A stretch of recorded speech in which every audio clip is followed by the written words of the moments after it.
ਸਤਿ ਸ਼੍ਰੀ ਅਕਾਲ, ਨਮਸਕਾਰ ਤੇ ਆਦਾਬ। मैं हाँ हरजिंद कौर मांगड़ ते तुसीं देख रहे हो इंडोज टीवी। स्वागत है जी सारिਆਂ ਦਾ। बुलेटिन ਦੀ शुरुआत ਕਰਦੇ ਹਾਂ जी। ਵਿਚਾਰਾਂਗੇ ਪੰਜਾਬ ਦੀ ਸਿਆਸਤ ਤੇ ਗੱਲਾਂ ਬਾਤਾਂ ਲਈ ਸਾਡੇ ਨਾਲ ਜੁੜ ਚੁੱਕੇ ਨੇ ਜੀ ਸਿਡਨੀ ਤੋਂ ਅਮਰਜੀਤ ਨਾਗੀ ਜੀ ਤੇ ਪੰਜਾਬ ਤੋਂ ਸਾਡੇ ਸਹਿਯੋਗੀ ਗੁਰਕਵਾਲ ਸਿੰਘ ਬਰਾੜ। ਸਵਾਗਤ ਹੈ ਜੀ ਤੁਹਾਡਾ ਦੋਨਾਂ ਦਾ। ਸਤਿ ਸ਼੍ਰੀ ਅਕਾਲ ਹਰਜਿੰਦ ਤੇ ਸਤਿ ਸ਼੍ਰੀ ਅਕਾਲ ਬਰਾੜ ਸਾਹਿਬ, ਬੜੇ ਦਿਨਾਂ ਬਾਅਦ ਦਰਸ਼ਨ ਹੋਏ ਤੁਹਾਡੇ ਤੇ ਸਤਿ ਸ਼੍ਰੀ ਅਕਾਲ ਜੀ ਨਾਗੀ ਸਾਹਿਬ ਤੇ ਸਤਿ ਸ਼੍ਰੀ ਅਕਾਲ ਹਰਜਿੰਦ ਜੀ। ਤੁਹਾਡੇ ਦਰਸ਼ਕਾਂ ਨੂੰ ਵੀ ਸਤਿ ਸ਼੍ਰੀ ਅਕਾਲ, ਸਲਾਮ ਤੇ ਨਮਸਤੇ। ਥੈਂਕ ਯੂ ਜੀ। ਬਰਾੜ ਸਾਹਿਬ, ਪਹਿਲਾਂ ਤੁਹਾਡੇ ਨਾਲ ਗੱਲਬਾਤ ਕਰਾਂਗੇ ਜੀ, ਫਿਰ ਨਾਗੀ ਸਾਹਿਬ ਨਾਲ ਵਿਚਾਰ ਵਟਾਂਦਰੇ ਤੇ ਆਉਂਦੇ ਆ। ਪੰਜਾਬ ਦੀ ਸਿਆਸਤ ਵਿੱਚ ਹਲਚਲ ਮਚੀ ਹੈ ਜੀ, ਖਾਸ ਕਰਕੇ ਕਾਂਗਰਸ ਦੇ ਵਿੱਚ। ਪਹਿਲਾਂ ਜਾਖੜ ਦਾ ਚਿਹਰਾ ਕਿਹਾ ਜਾ ਰਿਹਾ ਸੀ ਸੀਐਮ ਲਈ, ਉਸ ਤੋਂ ਬਾਅਦ ਰੰਧਾਵਾ ਤੇ ਫਿਰ ਇੱਕਦਮ ਹੀ ਸੀਐਮ ਜਿਹੜਾ ਸੀ ਚਰਨਜੀਤ ਚੰਨੀ ਦੇ ਨਾਂ ਦੇ ਉੱਤੇ ਮੋਹਰ ਲਗਾ ਦਿੱਤੀ ਕਿ ਸੀਐਮ ਚਰਨਜੀਤ ਸਿੰਘ ਚੰਨੀ ਹੋਣਗੇ। ਮੀਡੀਆ ਪਹਿਲਾਂ ਰੰਧਾਵਾ ਜੀ ਦੇ ਘਰ ਪਹੁੰਚੇ, ਉੱਥੇ ਲੱਡੂ ਵਗੈਰਾ ਵੰਡਣ ਲੱਗ ਗਏ। ਉਸ ਤੋਂ ਬਾਅਦ ਇੱਕਦਮ ਹੀ ਜੀ ਫੇਰ ਬਦਲ ਹੋ ਗਿਆ, ਪਲਟਾ ਚੇਂਜ ਹੋ ਗਿਆ ਤੇ ਉਸ ਤੋਂ ਬਾਅਦ ਜਿਹੜੀ ਸਿਆਸਤ ਦੇ ਵਿੱਚ ਇਹ ਮੋੜ ਆਇਆ। ਕਿਹੋ ਜਿਹਾ ਨਜ਼ਰੀਆ ਤੁਹਾਡਾ, ਕਿਸ ਤਰੀਕੇ ਨਾਲ ਦੇਖਦੇ ਹੋ ਕਾਂਗਰਸ ਦੀ ਸਿਆਸਤ ਨੂੰ ਹੁਣ? ਬਿਲਕੁਲ ਹਰਜਿੰਦ, ਜਿਸ ਤਰੀਕੇ ਦਾ ਕੱਲ ਪੰਜਾਬ ਦੀ ਰਾਜਨੀਤੀ ਦੇ ਵਿੱਚ ਜਿਹੜੇ ਫੇਰ ਬਦਲ ਹੋਏ ਆ, ਇਹਨਾਂ ਫੇਰ ਬਦਲ ਨੂੰ ਜੇ ਆਪਾਂ ਪੰਜਾਬ ਦੇ ਭਵਿੱਖ ਨਾਲ ਜੋੜ ਕੇ ਦੇਖੀਏ ਤਾਂ ਮੈਨੂੰ ਲੱਗਦਾ ਕਿ ਪੰਜਾਬ ਦੇ ਲੋਕਾਂ ਦੀਆਂ ਐਕਸਪੈਕਟੇਸ਼ਨ ਹੈ ਜਿਹੜੀਆਂ ਉਹ ਕਾਂਗਰਸ ਦੀ ਸਰਕਾਰ ਤੋਂ ਹੋਰ ਵੀ ਵੱਧ ਗਈਆਂ। ਕਿਉਂਕਿ ਜਿਸ ਤਰੀਕੇ ਨਾਲ ਕੈਪਟਨ ਅਮਰਿੰਦਰ ਸਿੰਘ ਨੂੰ ਪੰਜਾਬ ਦੀ ਕਾਂਗਰਸ ਦਾ ਧੁਰਾ ਮੰਨਿਆ ਜਾਂਦਾ ਸੀ, ਪੰਜਾਬ ਦੇ ਵਿੱਚ ਕਾਂਗਰਸ ਪਾਰਟੀ ਨੂੰ ਖੜਾ ਕਰਨ ਵਾਲੀ, ਕਿਉਂਕਿ ਜਦੋਂ 90 ਤੋਂ ਬਾਅਦ ਦਾ ਜਿਹੜਾ ਦੌਰ ਹੈ, ਉਸ ਤੋਂ ਬਾਅਦ ਜਿਹੜੇ ਪੰਜਾਬ ਦੇ ਵਿੱਚ ਜਿਸ ਦੌਰ 'ਚੋਂ ਪੂਰਾ ਸਿਸਟਮ ਨਿਕਲਦਾ ਤੇ ਉਸ ਦੌਰ ਤੋਂ ਬਾਅਦ ਬੇਅੰਤ ਸਿੰਘ ਦੇ ਦੌਰ ਤੋਂ ਬਾਅਦ ਪੰਜਾਬ ਦੇ ਵਿੱਚ ਕਾਂਗਰਸ ਨੂੰ ਖੜਾ ਕਰਨ ਵਾਲੇ ਕੈਪਟਨ ਅਮਰਿੰਦਰ ਸਿੰਘ ਹੀ ਸਨ। ਇਹ ਸੋਚਿਆ ਜਾਂਦਾ ਸੀ ਕਿ ਕੈਪਟਨ ਅਮਰਿੰਦਰ ਸਿੰਘ ਤੋਂ ਬਿਨਾਂ ਕਾਂਗਰਸ ਦੀ ਹੋਂਦ ਨੂੰ ਸੋਚਿਆ ਵੀ ਨਹੀਂ ਜਾ ਸਕਦਾ। ਪਰ ਜਿਸ ਤਰੀਕੇ ਨਾਲ ਪੂਰੇ ਫੇਰ ਬਦਲ ਹੁੰਦੇ ਆ, ਤੁਸੀਂ ਸਿਰਫ 2-3 ਨਾਵਾਂ ਦਾ ਜ਼ਿਕਰ ਕੀਤਾ, ਨਾ ਹੋਰ ਵੀ ਬਹੁਤ ਜ਼ਿਆਦਾ ਸੀ, ਲਿਸਟ ਬਹੁਤ ਵੱਡੀ ਸੀ ਪੰਜਾਬ ਦੇ ਹੋਣ ਵਾਲੇ ਮੁੱਖ ਮੰਤਰੀਆਂ ਦੀ। ਕੱਲੇ ਜਾਖੜ ਸਾਹਿਬ, ਰੰਧਾਵਾ ਸਾਹਿਬ ਹੀ ਨਹੀਂ, ਇਹਦੇ ਵਿੱਚ ਆਪਣੇ ਕੁਝ ਜਿਹੜੀਆਂ ਫੀਮੇਲ ਸੀਗੀਆਂ ਉਹਨਾਂ ਦੇ ਨਾਂ ਵੀ ਅੱਗੇ ਆ ਰਹੇ ਸੀ, ਜਾਂ ਹੋਰ ਵੀ ਬਹੁਤ ਸਾਰੇ ਇਦਾਂ ਦੇ MLA ਸੀ ਜਿਹੜੇ ਆਪਣੇ ਆਪ ਨੂੰ ਮੁੱਖ ਮੰਤਰੀ ਦਾ ਦਾਅਵੇਦਾਰ ਕਹਿੰਦੇ ਸੀ। ਪਰ ਜਿੱਥੋਂ ਤੱਕ ਤੁਸੀਂ ਰਾਜਨੀਤੀ ਦੀ ਗੱਲ ਕੀਤੀ ਹੈ ਕਿ ਪੰਜਾਬ ਦੇ ਵਿੱਚ ਕਿਸ ਤਰ੍ਹਾਂ ਦੀ ਰਾਜਨੀਤੀ ਹੋਊਗੀ, ਉਹਦੇ ਵਿੱਚ ਮੈਨੂੰ ਲੱਗਦਾ ਕਿ ਚੰਨੀ ਦੇ ਉੱਤੇ ਬਹੁਤ ਜ਼ਿਆਦਾ ਭਾਰ ਪੈਣ ਵਾਲਾ, ਕਿਉਂਕਿ ਲੋਕਾਂ ਦੀਆਂ ਜਿਹੜੀਆਂ ਐਕਸਪੈਕਟੇਸ਼ਨ ਨੇ, ਜੋ ਲੋਕਾਂ ਦੀਆਂ ਭਾਵਨਾਵਾਂ ਨੇ, ਉਹਨਾਂ ਦੇ ਉੱਪਰ ਕਿੰਨਾ ਕੁ ਚੰਨੀ ਖਰਾ ਉਤਰਦੇ ਆ, ਇਹ ਬਹੁਤ ਵੱਡੀ ਗੱਲ ਹੋਊਗੀ। ਕਿਉਂਕਿ ਜਿਸ ਤਰੀਕੇ ਨਾਲ 4.5 ਸਾਲ ਦਾ ਸਮਾਂ ਲੰਘ ਚੁੱਕਿਆ ਤੇ ਹੁਣ 6 ਮਹੀਨੇ ਵੀ ਨਹੀਂ ਆਪਾਂ ਕਵਾਂਗੇ, ਮੇਰੇ ਹਿਸਾਬ ਨਾਲ 3 ਜਾਂ 4 ਮਹੀਨੇ ਦਾ ਸਮਾਂ ਚਰਨਜੀਤ ਸਿੰਘ ਚੰਨੀ ਕੋਲੇ ਬਕਾਇਆ ਹੈ ਤੇ ਇਹਨਾਂ 3.5-4 ਮਹੀਨਿਆਂ ਦੇ ਵਿੱਚ ਉਹ ਆਪਣੀ ਪਰਫਾਰਮੈਂਸ ਕਿਸ ਤਰ੍ਹਾਂ ਦਿੰਦੇ ਨੇ, ਆਪਣੇ ਤਜਰਬੇ ਦਾ ਸਬੂਤ ਕਿਸ ਤਰ੍ਹਾਂ ਦਿੰਦੇ ਨੇ। ਸਭ ਤੋਂ ਵੱਡੀ ਗੱਲ ਹੈ ਜਿਹੜੀ ਫੈਸਲਾ ਲੈਣ ਦੀ ਜਿਹੜੀ ਨੀਤੀ ਆ, ਜਾਂ ਆਪਣੇ ਆਪ ਨੂੰ ਇੱਕ ਫੈਸਲਾ ਕੁੰਮ ਮੁੱਖ ਮੰਤਰੀ ਸਾਬਤ ਕਰਨ ਦੇ ਵਿੱਚ ਕਿੰਨਾ ਕੁ ਕਾਮਯਾਬ ਹੁੰਦੇ ਨੇ, ਇਹ ਵੱਡੀ ਗੱਲ ਹੋਵੇਗੀ ਜੀ। ਨਾਗੀ ਸਾਹਿਬ, ਤੁਹਾਡੇ ਵੱਲ ਆਉਂਦੇ ਆ ਜੀ, ਕੁਐਸਚਨ ਕਰਦੇ ਆ ਤੁਹਾਨੂੰ। ਚਰਨਜੀਤ ਚੰਨੀ ਨੂੰ ਖਾਸ ਕਰਕੇ ਜਿਹੜਾ ਦਲਿਤ ਵਰਗ ਦੇ ਨਾਲ ਜੋੜ ਕੇ ਉਹਨਾਂ ਦਾ ਨਾਮ ਲਿਆ ਜਾ ਰਿਹਾ ਹੈ ਕਿ ਇੰਨੇ ਸਾਲਾਂ ਬਾਅਦ, ਜਾਤੀ ਤੋਂ ਬਾਅਦ ਦਲਿਤ ਪਰਿਵਾਰ ਦੇ ਚਰਨਜੀਤ ਚੰਨੀ ਨੂੰ ਸੀਐਮ ਦੇ ਅਹੁਦੇ ਤੇ ਬਿਠਾਇਆ ਗਿਆ, ਕਿਉਂਕਿ ਲੋਕਾਂ ਦਾ ਜਿਹੜਾ ਨਜ਼ਰੀਆ ਜੀ, ਜਦੋਂ ਸਰਦਾਰ ਬੰਦੇ ਦੀ ਗੱਲ ਆਉਂਦੀ ਹੈ, ਜਦੋਂ ਸਿਰ ਦੇ ਉੱਤੇ ਪੱਗ ਬੰਨੀ ਹੁੰਦੀ ਹੈ ਤਾਂ ਆਪਾਂ ਜਾਤੀਵਾਦ ਤੋਂ ਉੱਠ ਕੇ ਗੱਲ ਕਰਦੇ ਹਾਂ ਹਮੇਸ਼ਾ। ਪਰ ਖਾਸ ਕਰਕੇ ਜਦੋਂ ਇਹਨਾਂ ਦੀ ਪਾਰਟੀ ਦੇ ਵਿੱਚ ਇਹ ਗੱਲਾਂ ਹੋ ਰਹੀਆਂ ਕਿ ਅਸੀਂ ਦਲਿਤ ਵਰਗ ਨੂੰ ਜਗ੍ਹਾ ਦਿੱਤੀ ਹੈ, ਜਾਂ ਕਿਉਂਕਿ ਜਿਹੜਾ ਨਜ਼ਰੀਆ ਜੀ ਪੰਜਾਬੀ ਲੋਕਾਂ ਤੋਂ ਹਟ ਕੇ ਜਿਹੜਾ ਨਜ਼ਰੀਆ, ਲੋਕਾਂ ਦੇ ਕਮੈਂਟਸ ਬਹੁਤ ਜ਼ਿਆਦਾ ਸੋਸ਼ਲ ਮੀਡੀਆ ਤੇ ਆ ਰਹੇ ਨੇ, ਉਹਨਾਂ ਵੱਲੋਂ ਕਿਹਾ ਜਾ ਰਿਹਾ ਕਿ ਕੀ ਸਰਦਾਰਾਂ ਦੇ ਵਿੱਚ ਵੀ ਜਾਤੀਵਾਦ ਹੁੰਦਾ, ਕੀ ਸਰਦਾਰਾਂ ਦੇ ਵਿੱਚ ਵੀ ਦਲਿਤ ਵਰਗ ਹੁੰਦੇ ਨੇ। ਮੀਡੀਆ ਵੱਲੋਂ ਵੀ ਬਜਾਏ ਕਿ ਇਹ ਦੱਸਣ ਦੇ ਕਿ ਚਰਨਜੀਤ ਚੰਨੀ LLB ਕਰ ਚੁੱਕੇ ਨੇ, PhD ਕਰ ਰਹੇ ਨੇ, ਸੋ ਉਹਨਾਂ ਦੀਆਂ ਕਾਫੀ ਸਾਰੀਆਂ ਪ੍ਰਾਪਤੀਆਂ ਨੇ, ਪਲੇਅਰ ਵੀ ਰਹਿ ਚੁੱਕੇ ਨੇ, ਉਹਨਾਂ ਦੀਆਂ ਪ੍ਰਾਪਤੀਆਂ ਗਿਣਾਉਣ ਦੀ ਬਜਾਏ ਸਿਰਫ ਉਹਨਾਂ ਦੇ ਉੱਤੇ ਇੱਕ ਟੈਗ ਲਾਇਆ ਜਾ ਰਿਹਾ ਜੀ ਦਲਿਤ ਵਰਗ ਤੋਂ ਆਏ ਨੇ। ਹਾਂਜੀ, ਠੀਕ ਕਹਿ ਰਹੇ ਹੋ ਹਰਜਿੰਦ ਤੁਸੀਂ। ਇਹ ਐਸੈਂਸ਼ੀਅਲੀ ਜਿਹੜੀ ਕਾਂਗਰਸ ਪਾਰਟੀ ਹੈ ਉਹ ਕਾਸਟ ਪੋਲਿਟਿਕਸ ਨੂੰ ਰਿਵਾਈਵ ਕਰਨ ਦੀ ਕੋਸ਼ਿਸ਼ ਕਰ ਰਹੀ ਹੈ। ਪਹਿਲਾਂ ਤੇ ਇਹ ਚੰਨੀ ਸਾਹਿਬ ਦਾ ਜਿਹੜਾ ਟੈਨਿਓਰ ਹੈ ਉਹ ਬਹੁਤ ਛੋਟਾ ਹੈ, 4-5 ਮਹੀਨੇ ਦਾ ਹੀ ਹੈ। ਦਸੰਬਰ ਤੋਂ ਬਾਅਦ ਜਾਂ ਜਨਵਰੀ ਤੋਂ ਇੱਥੇ ਇਲੈਕਸ਼ਨ ਕੋਡ ਆਫ ਕੰਡਕਟ ਲੱਗ ਜਾਣਾ ਤੇ 3-4 ਮਹੀਨੇ ਹੀ ਨੇ। ਇਹਨੂੰ ਜਿਹੜਾ ਬਾਕੀ ਮੀਡੀਆ ਹੈ ਆਊਟਸਾਈਡ ਜਿਹੜਾ ਪੰਜਾਬ ਹੈ, ਉਹ ਇਹਨੂੰ UP ਦੀ ਇਲੈਕਸ਼ਨਸ ਨਾਲ ਤੇ ਉੱਤਰਾਖੰਡ ਦੀ ਇਲੈਕਸ਼ਨਸ ਨਾਲ ਵੀ ਜੋੜ ਕੇ ਦੇਖ ਲੈਣੇ ਕਿ ਇਹਨਾਂ ਨੂੰ ਇਹਨਾਂ ਦਾ ਨਾਂ ਐਜ਼ ਏ ਦਲਿਤ ਕਹਿ ਕੇ ਕਿਉਂ ਜ਼ਿਆਦਾ ਉਛਾਲਿਆ ਜਾ ਰਿਹਾ ਹੈ।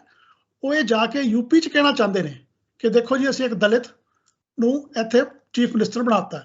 ਇਸ ਤਰ੍ਹਾਂ ਹੀ ਉੱਤਰਾਖੰਡ 'ਚ ਵੀ ਜਾ ਕੇ ਕਹਿਣਾ ਚਾਹੁੰਦੇ ਨੇ।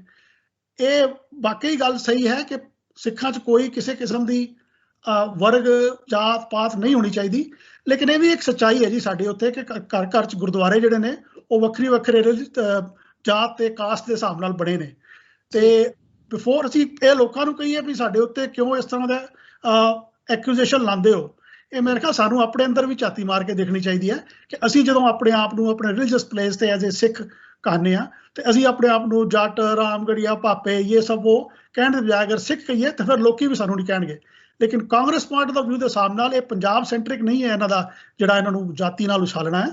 ਇਹ ਐਸੈਂਸ਼ਲੀ ਜਿਹੜੇ ਆਊਟਸਾਈਡ ਪੰਜਾਬ ਦਾ ਦਲਿਤ ਵਰਗ ਹੈ ਇਹ ਉਹਨੂੰ ਮੈਸੇਜ ਦੇਣਾ ਚਾਹੁੰਦੇ ਨੇ ਤੇ ਉਹਦੇ ਨਾਲ ਐਜ਼ ਯੂਜੂਅਲ ਪੰਜਾਬ ਦਾ ਜਿਹੜਾ ਹੈ ਉਹਦੇ ਅੰਦਰ ਵਖਰੇਵਾਂ ਪਾਉਣ ਦੀ ਕੋਸ਼ਿਸ਼ ਕੀਤੀ ਜਾ ਰਹੀ ਹੈ ਜਿਹੜੀ ਕਿ ਗਲਤ ਹੈ। ਜੀ ਬਰਾੜ ਸਾਹਿਬ ਤੁਹਾਡੇ ਨਾਲ ਗੱਲ ਕਰਦੇ ਹਾਂ ਜੀ। ਕਾਂਗਰਸ ਦੀ ਸਿਆਸਤ ਦੇ ਵਿੱਚ ਹੁਣ ਫੇਰ ਬਦਲ ਹੋਏ ਨੇ, ਕੀ ਲੱਗਦਾ ਹੈ ਕਿ ਅਕਾਲੀਆਂ ਦਾ ਫਿਰ ਤੋਂ ਰੁਝਾਨ ਵਧੇਗਾ ਜਾਂ ਲੋਕੀ ਅਕਾਲੀ ਦਲ ਵੱਲ ਵਧਣਗੇ? ਕਿਉਂਕਿ ਤੀਜੀ ਪਾਰਟੀ ਆਮ ਆਦਮੀ ਪਾਰਟੀ ਹੈ ਜੀ, ਉਸ ਤੋਂ ਬਾਅਦ ਕੋਈ ਪਾਰਟੀ ਦਾ ਚਿਹਰਾ ਹੈ ਨਹੀਂ ਹੈ ਪੰਜਾਬ ਦੇ ਵਿੱਚ, ਸਿਰਫ ਅਕਾਲੀ ਦਲ ਬਚੇ ਨੇ ਕਿਉਂਕਿ ਭਾਜਪਾ ਤੋਂ ਲੋਕ ਵੈਸੇ ਹੀ ਅੱਕੇ ਹੋਏ ਨੇ, ਕਾਲੇ ਕਾਨੂੰਨਾਂ ਕਰਕੇ ਭਾਜਪਾ ਵੱਲ ਨਹੀਂ ਜਾਣਗੇ। ਸੋ ਅਕਾਲੀ ਦਲ ਅਜਿਹੀ ਪਾਰਟੀ ਹੈ ਜੀ ਜਿਹੜੀ ਚੋਣਾਂ ਦੇ ਵਿੱਚ ਵਿਧਾਨ ਸਭਾ ਚੋਣਾਂ ਜਿਹੜੀਆਂ 2022 ਦੀਆਂ ਆ ਰਹੀਆਂ ਨੇ ਜੀ ਪੰਜਾਬ ਦੇ ਵਿੱਚ, ਕੀ ਲੱਗਦਾ ਕਿ ਅਕਾਲੀਆਂ ਦਾ ਜਿਹੜਾ ਹੈਗਾ ਫਿਰ ਤੋਂ ਅਸਰ ਰਸੂਖ ਵਧੇਗਾ? ਦੇਖੋ ਹਰਜਿੰਦਰ, ਜੇ ਤੁਸੀਂ 22 ਦੀ ਆਪਾਂ ਗੱਲ ਕਰੀਏ ਤਾਂ 22 ਦੇ ਵਿੱਚ ਕਿਸ ਤਰ੍ਹਾਂ ਦਾ ਰੁਝਾਨ ਰਹਿਣਗੇ ਇਹ ਬਹੁਤ ਵੱਡੀ ਗੱਲ ਹੋਏਗੀ ਜਾਂ ਜਲਦਬਾਜ਼ੀ ਹੋਊਗੀ ਇਸ ਟਾਈਮ ਤੇ ਗੱਲ ਕਰਨੀ ਇਸ ਬਾਰੇ ਜਾਂ ਇਸ ਬਾਰੇ ਜਿਹੜਾ ਦੱਸਣਾ। ਮੈਨੂੰ ਲੱਗਦਾ ਕਿ ਇਹ ਪਰਫਾਰਮੈਂਸ ਤੇ ਜ਼ਰੂਰ ਜਿਹੜਾ ਇਹ ਡਿਪੈਂਡ ਕਰੇਗਾ ਕਿ ਚਰਨਜੀਤ ਚੰਨੀ ਕਿਸ ਤਰ੍ਹਾਂ ਦਾ ਪਰਫਾਰਮ ਕਰਦੇ ਆ, ਕਿਉਂਕਿ ਪੰਜਾਬ ਦੀਆਂ ਸਮੱਸਿਆਵਾਂ ਬਹੁਤ ਨੇ, ਪੰਜਾਬ ਦੇ ਲੋਕਾਂ ਦੀਆਂ ਐਕਸਪੈਕਟੇਸ਼ਨ ਬਹੁਤ ਨੇ ਜਿਹੜੀਆਂ 2017 ਦੇ ਵਿੱਚ ਕੈਪਟਨ ਅਮਰਿੰਦਰ ਸਿੰਘ ਜਦੋਂ ਸਰਕਾਰ ਬਣਾਉਂਦੇ ਆ ਉਦੋਂ ਜਿਹੜੇ ਵਾਅਦੇ ਪੰਜਾਬ ਦੇ ਲੋਕਾਂ ਨਾਲ ਕੈਪਟਨ ਅਮਰਿੰਦਰ ਸਿੰਘ ਵੱਲੋਂ ਕੀਤੇ ਗਏ ਸੀ ਉਹਨਾਂ ਵਾਅਦਿਆਂ ਨੂੰ 4.5 ਸਾਲ ਦਾ ਸਮਾਂ ਬੀਤ ਜਾਣ ਦੇ ਬਾਅਦ ਵੀ ਪੰਜਾਬ ਦੇ ਲੋਕ ਸਮਝਦੇ ਆ ਕਿ ਪੂਰਾ ਨਹੀਂ ਕੀਤਾ ਗਿਆ। ਕੀ ਚਰਨਜੀਤ ਚੰਨੀ ਇਸ ਕਾਬਲ ਹੋਣਗੇ ਕਿ ਉਹਨਾਂ ਵਾਅਦਿਆਂ ਨੂੰ ਨਿਭਾਉਣ ਦੇ ਵਿੱਚ ਆਪਣੇ ਆਪ ਨੂੰ ਕਾਮਯਾਬੀ ਹਾਸਲ ਕਰ ਸਕਣਗੇ? ਇਹ ਵੱਡੀ ਗੱਲ ਹੋਊਗੀ ਕਿਉਂਕਿ ਸਭ ਤੋਂ ਵੱਡਾ ਡਰ ਕਾਂਗਰਸ ਦੇ ਲੀਡਰਾਂ ਨੂੰ ਇਹੀ ਸਤਾ ਰਿਹਾ ਸੀ ਕਿ ਜਦੋਂ ਉਹ ਪਿੰਡਾਂ ਦੇ ਵਿੱਚ ਜਾਣਗੇ, ਜਦੋਂ ਉਹ ਵੋਟਾਂ ਮੰਗਣ ਵਾਸਤੇ ਆਮ ਲੋਕਾਂ ਦੇ ਸਰਮੁਖ ਹੋਣਗੇ ਤਾਂ ਉਦੋਂ ਪਹਿਲੇ ਸਵਾਲ ਹੀ ਇਹ ਕੀਤੇ ਜਾਣਗੇ ਕਿ ਨਸ਼ਾ ਖਤਮ ਹੋਇਆ, ਕੀ ਬੇਰੁਜ਼ਗਾਰੀ ਖਤਮ ਹੋਈ, ਕੀ ਸਮਾਰਟਫੋਨ ਵੰਡੇ ਗਏ, ਤੇ ਸਭ ਤੋਂ ਵੱਡੀ ਗੱਲ ਜਿਹੜੀ ਸਾਡੇ ਇਸ਼ਟ ਦੀ ਹੈ, ਜਿਹੜੀ ਕਿ ਪੰਜਾਬ ਦੇ ਲੋਕਾਂ ਦੇ ਵਿੱਚ, ਸਿੱਖਾਂ ਦੇ ਵਿੱਚ ਘਰ ਘਰ ਚੁੱਕੀ ਹੈ ਕਿ ਬੇਅਦਬੀ ਵਾਲਾ ਜਿਹੜਾ ਮਸਲਾ ਹੈ ਉਹਨਾਂ ਦੇ ਬੇਅਦਬੀ ਕਰਨ ਵਾਲੇ ਦੋਸ਼ੀਆਂ ਨੂੰ ਕੀ ਸਜ਼ਾ ਦਿੱਤੀ ਗਈ। ਇਹ ਵੱਡੇ ਸਵਾਲ ਨੇ। ਕਿਸਾਨ ਅੰਦੋਲਨ ਨੇ ਆਮ ਲੋਕਾਂ ਨੂੰ ਬੋਲਣ ਵਾਸਤੇ ਜਾਗਰੂਕ ਕੀਤਾ, ਆਮ ਲੋਕਾਂ ਨੂੰ ਸਵਾਲ ਖੜੇ ਕਰਨ ਵਾਸਤੇ ਇੱਕ ਤਰ੍ਹਾਂ ਦੀ ਹਿੰਮਤ ਦਿੱਤੀ ਹੈ ਤੇ ਕਿਸਾਨ ਅੰਦੋਲਨ ਦੀ ਵੀ ਜਿਹੜੀ ਗੱਲ ਹੈ ਉੱਥੇ ਖੁੱਲੇ ਤੌਰ ਤੇ ਹੋਊਗੀ। ਇਹਦੇ ਵਿੱਚ ਸਭ ਤੋਂ ਵੱਡੀ ਗੱਲ ਇਹੀ ਹੋਊਗੀ ਕਿ ਜੋ ਸਮਾਂ, ਜਿਸ ਤਰ੍ਹਾਂ ਨਾਗੀ ਸਾਹਿਬ ਨੇ ਕਿਹਾ ਕਿ ਸਮਾਂ ਬਹੁਤ ਲਿਮਟਡ ਹੈ, ਸਮਾਂ ਬਹੁਤ ਥੋੜਾ ਹੈ, ਕਿ ਇਸ ਥੋੜੇ ਸਮੇਂ ਦੇ ਵਿੱਚ ਵੱਧ ਕੰਮ ਜਾਂ ਜਿਹੜੇ ਪਿਛਲੇ ਵਾਅਦੇ ਆ ਉਹਨਾਂ ਨੂੰ ਨਿਭਾਉਣ ਦੇ ਵਿੱਚ ਕਿੰਨੀ ਕੁ ਕਾਮਯਾਬੀ ਹਾਸਲ ਕਰਦੇ ਆ ਚਰਨਜੀਤ ਚੰਨੀ, ਇਸ ਗੱਲ ਤੇ ਪੂਰਨ ਤੌਰ ਤੇ ਨਿਰਭਰ ਕਰੇਗੀ 2022 ਦੀ ਰਾਜਨੀਤੀ ਜਾਂ ਪੰਜਾਬ ਦਾ ਭਵਿੱਖ। ਜੇ ਆਪਾਂ ਪਾਰਟੀਆਂ ਦੀ ਗੱਲ ਕਰੀਏ ਕਿ ਅਕਾਲੀ ਦਲ ਜਾਂ ਆਮ ਆਦਮੀ ਪਾਰਟੀ, ਇਹ ਇਹਨਾਂ ਗੱਲਾਂ ਤੇ ਪੂਰਨ ਤੌਰ ਤੇ ਡਿਪੈਂਡ ਹੋਏਗਾ ਕਿ ਚੰਨੀ ਕਿਸ ਤਰੀਕੇ ਨਾਲ ਪਰਫਾਰਮ ਕਰਦੇ ਆ। ਜੀ ਨਾਗੀ ਸਾਹਿਬ, ਗੱਲ ਕਰਦੇ ਆ ਜੀ ਤੁਹਾਡੇ ਨਾਲ। ਕਾਂਗਰਸ ਪਾਰਟੀ ਦੇ ਵਿੱਚ ਲਗਾਤਾਰ ਕਾਫੀ ਸਮੇਂ ਤੋਂ ਖਿੱਚੋਤਾਣ ਚੱਲ ਰਹੀ ਸੀ, ਖਾਸ ਕਰਕੇ ਕੈਪਟਨ ਅਮਰਿੰਦਰ ਸਿੰਘ ਵਰਸਸ ਨਵਜੋਤ ਸਿੰਘ ਸਿੱਧੂ ਆ ਰਿਹਾ ਸੀ। ਨਵਜੋਤ ਸਿੰਘ ਸਿੱਧੂ ਨੇ ਖਰੜੇ ਵੀ ਤਿਆਰ ਕੀਤੇ, ਕੈਪਟਨ ਅਮਰਿੰਦਰ ਸਿੰਘ ਤੋਂ ਸਵਾਲਾਂ ਦੇ ਜਵਾਬ ਮੰਗੇ ਕਿ ਇੰਨੇ ਸਵਾਲਾਂ ਦੇ ਜਵਾਬ ਦਿੱਤੇ ਜਾਣ। ਉਸ ਤੋਂ ਬਾਅਦ ਇਹਨਾਂ ਦੀ ਦਿੱਲੀ ਦੇ ਵਿੱਚ ਵੀ ਮੀਟਿੰਗ ਹੋਈ, ਸੋਨੀਆ ਗਾਂਧੀ ਦੇ ਨਾਲ, ਰਾਹੁਲ ਗਾਂਧੀ ਦੇ ਨਾਲ, ਸਾਰੇ ਇਹਨਾਂ ਨੇ ਬੈਠ ਕੇ ਜਿਹੜੀ ਹਾਈ ਕਮਾਨ ਸੀ ਪਾਰਟੀ ਦੀ ਮੀਟਿੰਗ ਵੀ ਕੀਤੀਆਂ। ਕਾਫੀ ਕਿਆਸ ਰਾਈਆਂ ਲਗਾਈਆਂ ਜਾ ਰਹੀਆਂ ਸਨ ਕਿ ਨਵਜੋਤ ਸਿੰਘ ਸਿੱਧੂ ਜਿਹੜੇ ਹੈਗੇ ਨੇ ਉਹ ਸੀਐਮ ਦਾ ਚਿਹਰਾ ਹੋ ਸਕਦੇ ਨੇ, ਪਰ ਇੱਕਦਮ ਹੀ ਜਿਹੜਾ ਯੂ ਟਰਨ ਲਿਆ ਗਿਆ, ਚਰਨਜੀਤ ਚੰਨੀ ਨੂੰ ਜਿਹੜਾ ਹੈਗਾ ਦਲਿਤ ਵਰਗ ਨਾਲ ਜੋੜ ਕੇ ਸੀਐਮ ਬਣਾ ਦਿੱਤਾ ਗਿਆ। ਇਹ ਠੀਕ ਕਹਿ ਰਹੇ ਹੋ ਹਰਜਿੰਦ ਤੁਸੀਂ ਕਿ ਇਹ ਇੱਕ ਬੜੀ ਫਾਸਟ ਸਪੀਡ ਜਿਹੜੀ ਕੱਲ ਘਟਨਾਵਾਂ ਵਰਤੀਆਂ ਨੇ ਉਹਦੇ ਨਾਲ ਇਹ ਕਿਸੇ ਨੂੰ ਵੀ ਇਹ ਕਿਆਸ ਨਹੀਂ ਸੀ ਕਿ ਜਿਹੜੇ ਚਰਨਜੀਤ ਚੰਨੀ ਨੇ ਇਹਨਾਂ ਨੂੰ ਚਿਹਰਾ ਅੱਗੇ ਕੀਤਾ ਜਾਏਗਾ। ਹਾਲੇ ਵੀ ਲੋਕਾਂ ਦੇ ਮਨਾਂ 'ਚ ਸ਼ੱਕ ਜ਼ਰੂਰ ਹੈ ਕਿ 2022 ਦੀ ਜਿਹੜੀ ਇਲੈਕਸ਼ਨ ਹੈ ਉਹਦੇ 'ਚ ਸੀਐਮ ਦਾ ਚਿਹਰਾ ਕੌਣ ਬਣੇਗਾ। ਤੇ ਜਿਸ ਤਰ੍ਹਾਂ ਬਰਾੜ ਸਾਹਿਬ ਕਹਿ ਰਹੇ ਨੇ ਕਿ ਇਹ ਬਹੁਤ ਇਸ ਗੱਲ ਤੇ ਡਿਪੈਂਡ ਕਰਦਾ ਹੈ ਕਿ ਚੰਨੀ ਸਾਹਿਬ ਦੀ ਪਰਫਾਰਮੈਂਸ ਹੁਣ ਅਗਲੇ 2-3 ਮਹੀਨੇ ਕਿਸ ਤਰ੍ਹਾਂ ਰਹਿੰਦੀ ਹੈ, ਕਿਉਂਕਿ ਸਭ ਤੋਂ ਵੱਡਾ ਇਸ਼ੂ ਹੈ ਕਿ ਜਿਹੜੇ ਸਾਡੇ ਸਿੱਧੂ ਸਾਹਿਬ ਨੇ ਉਹ ਵੀ ਕਾਫੀ ਐਂਬੀਸ਼ੀਅਸ ਨੇ। ਹਾਂਜੀ, ਇਹ ਕਾਫੀ ਪੋਸੀਬਲ ਹੋ ਸਕਦਾ ਹੈ ਕਿ ਅਗਰ ਉਹ ਚੰਨੀ ਸਾਹਿਬ ਜਿਹੜੇ ਨੇ ਉਹਨਾਂ ਦੀ ਪਰਫਾਰਮੈਂਸ ਬਿਫੋਰ ਇਲੈਕਸ਼ਨ ਲੋਕਾਂ ਦੀ ਉਹ ਉਮੀਦਾਂ ਤੇ ਖਰੇ ਨਹੀਂ ਉਤਰਨਗੇ ਤੇ ਇਹ ਮਾਮਲਾ ਹਾਲੇ ਪੂਰੀ ਤਰੀਕੇ ਨਾਲ ਖਤਮ ਨਹੀਂ ਹੋਇਆ ਲੱਗਦਾ, ਕਿਉਂਕਿ ਜਿਹੜੇ ਦੂਸਰੇ ਬੈਠੇ ਨੇ, ਜਿਸ ਤਰ੍ਹਾਂ ਖਾਸ ਕਰਕੇ ਸਿੱਧੂ ਸਾਹਿਬ, ਜਿਨ੍ਹਾਂ ਨੂੰ ਕਿ ਮੰਨਿਆ ਜਾ ਰਿਹਾ ਕਿ ਉਹ ਇਸ ਤੇ ਸਾਰਾ ਜਿਹੜੀ ਬਗਾਵਤ ਹੋਈ ਹੈ ਇਹਦੇ ਰਿੰਗ ਲੀਡਰ ਸਨ, ਫਰੰਟ ਫੇਸ ਹੋਈ ਸੀ, ਐਕਸਪੈਕਟ ਕੀਤਾ ਜਾ ਰਿਹਾ ਸੀ ਕਿ ਵੀ ਸੀਐਮ ਦਾ ਚਿਹਰਾ ਉਹ ਹੀ ਬਣਨਗੇ, ਪਰ ਉਹਦੇ ਵਾਸਤੇ ਸਾਡੇ ਜਿਹੜੇ ਪੁਰਾਣੇ ਪਿਛਲੇ ਸੀਐਮ ਸੀ ਆਪਣੇ ਸਾਡੇ ਕੈਪਟਨ ਸਾਹਿਬ, ਉਹ ਬਿਲਕੁਲ ਰਾਜ਼ੀ ਨਹੀਂ ਸਨ। ਤੇ ਇਹ ਹੋ ਸਕਦਾ ਕਿ ਸਿਚੁਏਸ਼ਨ ਨੂੰ ਟੈਂਪਰੇਰੀਲੀ ਡਿਫਿਊਜ਼ ਕੀਤਾ ਗਿਆ ਹੋਵੇ ਜਾਂ ਕੋਈ ਜਿਹੜੀ ਡੈਮੇਜ ਕੰਟਰੋਲ ਦੇ ਮੋਡ 'ਚ ਹੋਵੇ ਤੇ 2-3 ਮਹੀਨੇ ਦੇ ਅੰਦਰ ਅੰਦਰ ਫਿਰ ਕੁਝ ਇਸ ਤਰ੍ਹਾਂ ਦਾ ਧਮਾਕਾ ਹੈ, ਹੋਰ ਕੋਈ ਪਟਾਕਾ, ਅਗਰ ਇਹ ਚੰਨੀ ਸਾਹਿਬ ਬਿਲਕੁਲ ਤੁਹਾਡੇ ਸਾਵਧਾਨ ਨਹੀਂ ਹੋਏ, ਇਹਨਾਂ ਦੀ ਪਰਫਾਰਮੈਂਸ ਅਪ ਟੂ ਸਪੀਡ ਨਹੀਂ ਰਹੀ ਤੇ ਮੁੱਦਾ ਦੁਬਾਰਾ ਖੜਾ ਕੀਤਾ ਜਾ ਸਕਦਾ ਤੇ ਉਸ ਵੇਲੇ ਫਿਰ ਇਹ ਆਏਗਾ ਵੀ ਹੁਣ 2022 ਦੀ ਇਲੈਕਸ਼ਨ 'ਚ ਜਿਹੜਾ ਹੈ ਉਹ ਚੀਫ ਮਿਨਿਸਟਰ ਦਾ ਫੇਸ ਕਿਹਨੂੰ ਬਣਾਇਆ ਜਾਏ। ਜੀ, ਸੋਸ਼ਲ ਮੀਡੀਆ ਤੇ ਕਾਫੀ ਮੀਮਸ ਵੀ ਬਣਾਏ ਜਾ ਰਹੇ ਨੇ ਜੀ ਕੈਪਟਨ ਅਮਰਿੰਦਰ ਸਿੰਘ ਜੀ ਨੂੰ ਲੈ ਕੇ ਕਿ ਕਿਹੜੀ ਪਾਰਟੀ ਦੇ ਵਿੱਚ ਜਾਣਗੇ, ਹੁਣ ਕੀ ਭਾਜਪਾ ਦੇ ਵਿੱਚ ਜਾਣਗੇ ਜਾਂ ਅਕਾਲੀ ਦਲ ਦੇ ਵਿੱਚ ਜਾਣਗੇ, ਕਿਹਨਾਂ ਦਾ ਪ੍ਰਤੀਨਿਧਿਤਵ ਕਰਨਗੇ। ਸੋ ਚਰਨਜੀਤ ਚੰਨੀ ਬਾਰੇ ਵੀ ਮੀਮਸ ਬਣਾਏ ਜਾ ਰਹੇ ਨੇ ਜੀ। ਪਿੱਛੇ ਜੇ ਜਦੋਂ ਗੱਲਬਾਤ ਹੋਈ ਸੀਗੀ ਸੁਖਬੀਰ ਬਾਦਲ ਵੱਲੋਂ, ਜਦੋਂ ਸਵਾਲ ਪੁੱਛੇ ਗਏ ਸਨ ਤਾਂ ਚਰਨਜੀਤ ਚੰਨੀ ਕਾਫੀ ਉਲਝ ਗਏ ਸਨ, ਜਦੋਂ ਵਿਧਾਨ ਸਭਾ ਸੈਸ਼ਨ ਚੱਲਦਾ ਸੀ ਪੰਜਾਬ ਦਾ ਜੀ, ਉਦੋਂ ਉਹਨਾਂ ਨੇ ਕਿਹਾ ਸੀ ਕਿ ਇਹਨਾਂ ਨੇ ਪੈਚ ਵਰਕ ਕਰਵਾਏ ਨੇ। ਸੋ ਉਹ ਵੀ ਮੀਮਸ ਚੱਲ ਰਹੇ ਨੇ ਜੀ ਕਿ ਪੈਚ ਵਰਕ ਕਰਵਾਉਣ ਵਾਲੇ ਬੰਦਾ ਸੀਐਮ ਬਣ ਗਿਆ ਜਾਂ ਸੀਐਮ ਬਣਾ ਦਿੱਤਾ ਗਿਆ। ਇਸ ਨੂੰ ਕਿਸ ਤਰੀਕੇ ਨਾਲ ਦੇਖਦੇ ਹੋ? ਇਸ ਦੋ ਮੁੱਦੇ ਨੇ ਇਸ ਕਰਕੇ। ਪਹਿਲਾਂ ਤੇ ਇਹ ਜਿਹੜੀ ਅਕਾਲੀ ਪਾਰਟੀ ਨੇ ਥੋੜੀ ਸਾਂਝ ਆਪਣੀ ਜਿਹੜੀ ਐਗਰੀਮੈਂਟ ਕੀਤਾ ਬੀਐਸਪੀ ਨਾਲ, ਇੱਕ ਤੇ ਕਾਂਗਰਸ ਥੋੜਾ ਉਹਨੂੰ ਕਾਊਂਟਰ ਕਰਨ ਦੀ ਕੋਸ਼ਿਸ਼ ਕਰ ਰਹੀ ਹੈ, ਕਿਉਂਕਿ ਕਿ ਚੰਨੀ ਸਾਹਿਬ ਫਰੰਟ ਫੇਸ ਬਣਦੇ ਨੇ ਤੇ ਜਿਹੜਾ ਉਹਨਾਂ ਦਾ ਬੀਐਸਪੀ ਨਾਲ ਸਮਝੌਤਾ ਆਇਆ ਉਹ ਬਿਲਕੁਲ ਨਕਾਰਾ ਹੋ ਜਾਣਾ, ਕਿਉਂਕਿ ਸਾਰੀ ਜਿਹੜੀ ਦਲਿਤ ਵਰਗ ਦੀ ਵੋਟ ਹੈ, ਕਹਿਣਾ ਨਹੀਂ ਚਾਹੀਦਾ ਬਾਰ-ਬਾਰ, ਪਰ ਹੋਰ ਕੋਈ ਸ਼ਬਦ ਨਹੀਂ ਹੈ ਉਹਨੂੰ ਬਿਆਨ ਕਰਨ ਵਾਸਤੇ, ਕਿਉਂਕਿ ਉਧਰ ਬੀਐਸਪੀ ਨੂੰ ਆਪਣੀ ਤਰਫ ਰਲਾ ਰਹੇ ਨੇ, ਇਧਰੋਂ ਚੰਨੀ ਸਾਹਿਬ ਨੂੰ ਅਸੀਂ ਇਹ ਕਹਿ ਕੇ ਉਛਾਲ ਰਹੇ ਹਾਂ ਵੀ ਉਹ ਦਲਿਤ ਵਰਗ ਤੋਂ ਨੇ ਤੇ ਹੈ ਤੇ ਕਾਸਟ ਪੋਲਿਟਿਕਸ। ਤੇ ਇਹ ਉਹਨਾਂ ਦੇ ਅਕਾਲੀ ਪਾਰਟੀ ਦੇ ਉੱਤੇ ਜਿਹੜਾ ਉਹਨਾਂ ਦਾ ਬੀਐਸਪੀ ਨਾਲ ਕਨੈਕਸ਼ਨ ਹੈ, ਇਸ ਕਰਕੇ ਵੀ ਉਹਨਾਂ ਤੇ ਵੀ ਅਟੈਕ ਕਰਨ ਵਾਸਤੇ ਇਹ ਉਹਨਾਂ ਨੂੰ ਅੱਗੇ ਲਿਆ ਗਿਆ। ਇਹ ਬਰਾੜ ਸਾਹਿਬ ਠੀਕ ਕਰ ਰਹੇ ਨੇ, ਅਗਲੇ 3 ਮਹੀਨੇ ਨੇ ਜਿਹੜੇ ਇਹ ਕਾਫੀ ਸੈਂਸਿਟਿਵ ਨੇ। ਅਗਰ ਤੁਹਾਡੇ ਜਿਹੜੇ ਚੰਨੀ ਸਾਹਿਬ ਨੇ, ਇਹਨਾਂ ਦੀ ਪਰਫਾਰਮੈਂਸ ਅਪ ਟੂ ਸਪੀਡ ਨਾ ਰਹੀ ਜਾਂ ਲੋਕਾਂ ਦੀ ਉਮੀਦਾਂ ਤੇ ਖਰੇ ਨਾ ਉਤਰੇ, ਤੇ ਜਿਸ ਤਰ੍ਹਾਂ ਮੈਂ ਪਹਿਲਾਂ ਕਿਹਾ ਕਿ ਸਿੱਧੂ ਸਾਹਿਬ ਹਾਲੇ ਵੀ ਐਂਬੀਸ਼ਨ ਪਾਲੇ ਬੈਠੇ ਹੋਣਗੇ ਜ਼ਰੂਰ ਕਿ ਅਗਲੇ ਇਲੈਕਸ਼ਨ 'ਚ ਸੀਐਮ ਦਾ ਚਿਹਰਾ ਮੈਨੂੰ ਬਣਾਇਆ ਜਾਏ, ਕਿਉਂਕਿ ਅਗਰ ਚੰਨੀ ਸਾਹਿਬ ਸੀਐਮ ਦਾ ਇਲੈਕਸ਼ਨ ਬਣ ਜਾਂਦੇ ਨੇ ਫੇਸ ਤੇ ਉਸ ਤੋਂ ਬਾਅਦ ਉਹ ਜਿੱਤ ਜਾਂਦੇ ਨੇ, ਫਿਰ ਉਹਨਾਂ ਨੂੰ ਹਟਾਉਣਾ ਬੜਾ ਮੁਸ਼ਕਲ ਹੋ ਜਾਣਾ ਸਿੱਧੂ ਸਾਹਿਬ ਵਾਸਤੇ। ਤੇ ਇਸ ਕਰਕੇ ਮੈਨੂੰ ਲੱਗਦਾ ਹੈ ਕਿ ਹਾਲੇ ਪੂਰੀ ਤਰ੍ਹਾਂ ਗੱਲ ਸੈਟਲ ਹੋਈ ਨਹੀਂ ਹੈ, ਲੇਕਿਨ ਚਲੋ ਫॉर द टाइम बीइंग ਜਿਹੜੀ ਸਿਚੁਏਸ਼ਨ ਉਹ ਡਿਫਿਊਜ਼ ਕਰ ਲਈ ਗਈ ਹੈ। ਹਾਂਜੀ ਬਰਾੜ ਸਾਹਿਬ ਤੁਸੀਂ ਕੁਝ ਪੁੱਛੋ ਸਰ। ਇੱਥੇ ਮੈਂ ਕਹਿਣਾ ਚਾਹੁੰਦਾ ਜੀ ਕਿ ਆਪਾਂ ਮੈਡਮ ਹਰਜਿੰਦਰ ਨੇ ਗੱਲ ਕੀਤੀ ਸੀ ਕਿ ਜਿਹੜਾ ਇਹ ਵਾਰ-ਵਾਰ ਨਾਮ ਕਿਉਂ ਬਦਲੇ ਗਏ।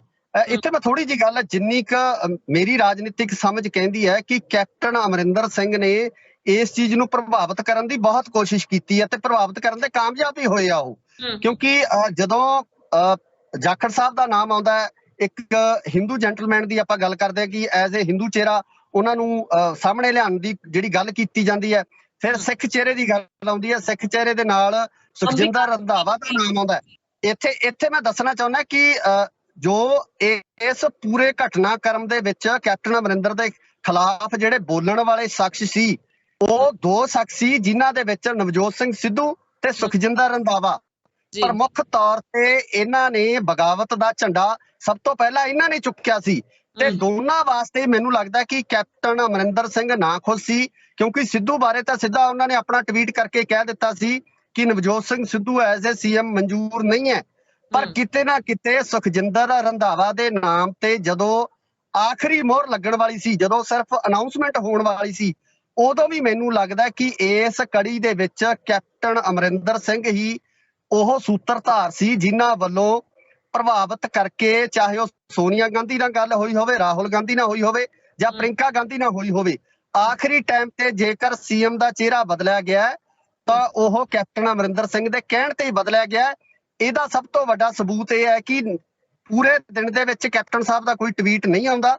ਜਦੋਂ ਹੀ ਜਿਹੜਾ ਇਹਨਾਂ ਨੂੰ ਚੰਨੀ ਜੀ ਨੂੰ ਮੁੱਖ ਮੰਤਰੀ ਅਨਾਉਂਸ ਕੀਤਾ ਜਾਂਦਾ ਤੇ ਨਾਲ ਦੀ ਨਾਲ ਹੀ ਵਧਾਈ ਦਾ ਟਵੀਟ ਆ ਜਾਣਾ, ਇਹ ਵੀ ਇਸ ਗੱਲ ਦਾ ਸੰਦੇਸ਼ ਜਾਂ ਇੱਕ ਜਿਹੜੀ ਨਿਗਾਹ ਵੱਜਦੀ ਹੈ ਕਿ ਇਸ ਅਹੁਦੇ ਨੂੰ ਪ੍ਰਭਾਵਿਤ ਕਰਨ ਵਾਸਤੇ ਕੈਪਟਨ ਸਾਹਿਬ ਦਾ ਹੀ ਹੱਥ ਹੈ। ਜੀ ਬਰਾੜ ਜੀ, ਜਾਂਦੇ ਜਾਂਦੇ ਲਾਸਟ ਵਿੱਚ ਇੱਕ ਸਵਾਲ ਹੋਰ ਕਰਨਾ ਚਾਹੁੰਦੀ ਹਾਂ।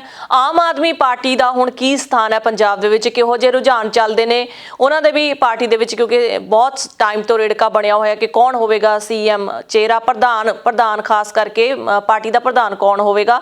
ਸੋ ਕਿਹੋ ਜਿਹਾ ਰੁਝਾਨ ਹੈ ਜੀ ਆਮ ਆਦਮੀ ਪਾਰਟੀ ਨੂੰ ਲੈ ਕੇ ਪੰਜਾਬ ਦੇ ਵਿੱਚ? ਜੀ ਹਰਜਿੰਦਰ, ਬਿਲਕੁਲ ਪ੍ਰਧਾਨ ਦੀ ਗੱਲ ਕਰੀਏ ਤਾਂ ਪ੍ਰਧਾਨ ਤਾਂ ਭਗਵੰਤ ਮਾਨ ਹੈਗੇ ਨੇ, ਆਲਰੇਡੀ ਕੰਮ ਕਰ ਰਹੇ ਨੇ ਪ੍ਰਧਾਨ ਦੇ ਤੌਰ ਤੇ। ਬਟ ਜੇ ਆਪਾਂ ਸੀਐਮ ਚਿਹਰੇ ਦੀ ਗੱਲ ਕਰਦੇ ਆ ਤਾਂ ਇਸ ਦੇ ਉੱਪਰ ਵੀ ਬਹੁਤ ਸਾਰੇ ਮੀਮਸ ਆ ਜਿਹੜੇ ਉਹ ਕੱਲ ਤੋਂ ਟ੍ਰੋਲਸ ਆ ਜਿਹੜੀਆਂ ਉਹ ਹੋ ਰਹੀਆਂ ਨੇ ਕਿ ਕਾਂਗਰਸ ਪਾਰਟੀ ਨੇ ਇੱਕ ਦਿਨ ਦੇ ਵਿੱਚ 4-5 ਜਿਹੜੇ ਮੁੱਖ ਮੰਤਰੀ ਉਹ ਬਦਲ ਦਿੱਤੇ, ਪਰ ਜਿਹੜੀ ਆਮ ਆਦਮੀ ਪਾਰਟੀ ਹੈ ਉਹ ਇੱਕ ਮੁੱਖ ਮੰਤਰੀ ਦਾ ਚਿਹਰਾ ਦੇਣ ਦੇ ਵਿੱਚ ਵੀ ਕਾਮਯਾਬ ਨਹੀਂ ਹੋਈ ਹੈ। ਲਗਾਤਾਰ ਇਸ ਤਰ੍ਹਾਂ ਦੇ ਮੀਮਸ ਆ ਜਿਹੜੇ ਟ੍ਰੋਲਸ ਆ ਸੋਸ਼ਲ ਮੀਡੀਆ ਤੇ ਹੋ ਰਹੇ ਨੇ। ਮੈਨੂੰ ਲੱਗਦਾ ਕਿ ਹੁਣ ਜਿਹੜਾ ਕਿਤੇ ਨਾ ਕਿਤੇ ਜਿਹੜੀ ਆਮ ਆਦਮੀ ਪਾਰਟੀ ਵਾਸਤੇ ਇਹ ਡਿਸਾਈਡ ਕਰਨਾ ਬਹੁਤ ਇੰਪੋਰਟੈਂਟ ਹੋਏਗਾ ਕਿ ਕਿਸ ਨੂੰ ਮੁੱਖ ਮੰਤਰੀ ਦੇ ਤੌਰ ਤੇ ਸਾਹਮਣੇ ਲਿਆਂਦਾ ਜਾਵੇ, ਕਿਉਂਕਿ ਜਿਸ ਤਰੀਕੇ ਨਾਲ ਜਿਹੜਾ ਇੱਕ ਆਪਾਂ ਕਹਿ ਦਈਏ ਵੀ ਫੇਰ ਉਹੀ ਗੱਲ ਮੈਂ ਦੁਬਾਰਾ ਦਲਿਤ ਪੱਤਾ ਜਿਹੜਾ ਕਾਂਗਰਸ ਵੱਲੋਂ ਖੇਡਿਆ ਗਿਆ ਹੈ, ਦਲਿਤ ਨੂੰ ਚਿਹਰੇ ਨੂੰ ਅੱਗੇ ਲਿਆ ਕੇ ਰਾਜਨੀਤੀ ਦੇ ਵਿੱਚ ਇੱਕ ਬਦਲਾਅ ਲਿਆਉਣ ਦੀ ਕੋਸ਼ਿਸ਼ ਜਿਹੜੀ ਕੀਤੀ ਗਈ ਹੈ। ਕਿਉਂਕਿ ਸੁਖਬੀਰ ਸਿੰਘ ਬਾਦਲ ਵੱਲੋਂ ਇਹ ਗੱਲ ਕਹੀ ਗਈ ਸੀ ਕਿ ਅਸੀਂ ਡਿਪਟੀ ਸੀਐਮ ਹੈ ਜਿਹੜਾ ਉਹ ਦਲਿਤ ਲਗਾਵਾਂਗੇ, ਪਰ ਹੁਣ ਮੈਨੂੰ ਲੱਗਦਾ ਕਿ ਆਮ ਆਦਮੀ ਪਾਰਟੀ ਵਾਸਤੇ ਵੀ ਜਿਹੜਾ ਦਲਿਤ ਚਿਹਰੇ ਨੂੰ ਅੱਗੇ ਲਿਆਉਣਾ ਕਿਤੇ ਨਾ ਕਿਤੇ ਉਸ ਨੂੰ ਇਹ ਨਕਾਰਾ ਨਹੀਂ ਕਰ ਸਕਦੇ ਜਾਂ ਉਸ ਨੂੰ ਪਿੱਛੇ ਨਹੀਂ ਛੱਡ ਸਕਦੇ। ਸੋ ਇਹ ਦੇਖਣ ਵਾਲੀ ਗੱਲ ਹੋਊਗੀ ਕਿ ਆਉਣ ਵਾਲੇ ਦਿਨਾਂ ਦੇ ਵਿੱਚ ਕਿਸ ਤਰ੍ਹਾਂ ਦਾ ਫੈਸਲਾ ਹੈ ਜੋ ਕੇਜਰੀਵਾਲ ਨੇ, ਜੋ ਆਮ ਆਦਮੀ ਪਾਰਟੀ ਦੇ ਸੁਪਰੀਮੋ ਨੇ, ਉਹ ਕੀ ਫੈਸਲਾ ਲੈਂਦੇ ਆ। ਜੀ ਬਹੁਤ ਬਹੁਤ ਸ਼ੁਕਰੀਆ ਬਰਾੜ ਸਾਹਿਬ ਤੇ ਨਾਗੀ ਸਾਹਿਬ, ਧੰਨਵਾਦ ਜੀ ਤੁਹਾਡਾ। ਧੰਨਵਾਦ ਜੀ, ਥੈਂਕ ਯੂ। ਸ਼ੁਕਰੀਆ ਜੀ। ਸ਼ੁਕਰੀਆ। ਦਰਸ਼ਕੋ, ਸਮਾਂ ਹੋ ਚੱਲਿਆ ਤੁਹਾਡੇ ਤੋਂ ਵੀ ਇਜਾਜ਼ਤ ਲੈਣ ਦਾ। ਨਵੀਆਂ ਤੇ ਤਾਜ਼ਾ ਖਬਰਾਂ ਲਈ ਦੇਖਦੇ ਰਹੋ ਇੰਡੋਜ਼ ਟੀਵੀ ਆਸਟ੍ਰੇਲੀਆ। ਧੰਨਵਾਦ।